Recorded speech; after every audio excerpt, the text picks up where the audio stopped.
Bonjour, ici François Normando, conseiller en placement et gestionnaire de portefeuille à la financière Banque nationale, et vous écoutez ma capsule sur les pensions et stratagèmes Ponzi en 3 minutes.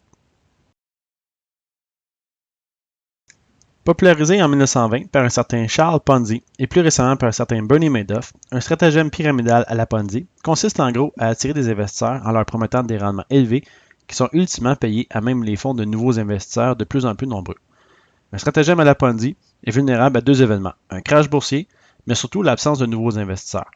C'est effectivement généralement lors des mauvais marchés, alors que peu de gens sont intéressés à investir, que les stratagèmes Ponzi sont exposés.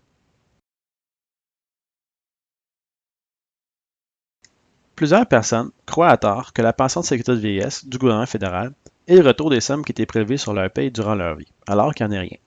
La réalité est que la pension versée aux retraités est en fait financée à même les sommes prélevées annuellement sur les revenus des travailleurs actuels. Bref, notre programme de pension est rien de moins qu'un gros stratagème Ponzi légal qui se retrouve ultimement vulnérable aux mauvais rendements et aux pertes de membres cotisants. Lors de son implantation en 1952, le salaire annuel moyen était de 2 647 $, alors que la pension de sécurité de vieillesse payait 480 par année. Vous deviez être âgé de plus de 70 ans pour y être éligible, et l'espérance de vie, lui, était de 68 ans. Le taux de natalité était de 3,6 enfants par femme. La facture de ce fonds de pension, 148 millions de dollars. Mais comme on estime qu'à l'époque, il y avait 18 travailleurs pour chaque retraité, le programme était plus que viable. Aujourd'hui, en 2013, le salaire moyen est passé à plus de 47 000 $ par année. La pension paye maintenant 6 481 avec une éligibilité à 65 ans, alors que l'espérance de vie, lui, a grimpé à 81 ans, pendant que le taux de natalité a chuté à 1,6 enfants par femme. La facture de ce fonds de pension est passée à 38 milliards de dollars, alors qu'il reste aujourd'hui plus que 4 travailleurs pour financer chaque retraité. Commencez-vous à voir le problème. Statistique Canada estime que le ratio travailleurs-retraités passera à 2 pour 1 pas plus tard qu'en 2030, alors que la facture du fonds de pension explosera pour atteindre 108 milliards de dollars. Bref, la pyramide est sur le point de s'effondrer. Comment éviter l'effondrement de la pyramide? Eh bien, c'est simple, il existe deux solutions. Première solution, on augmente le nombre de cotisants.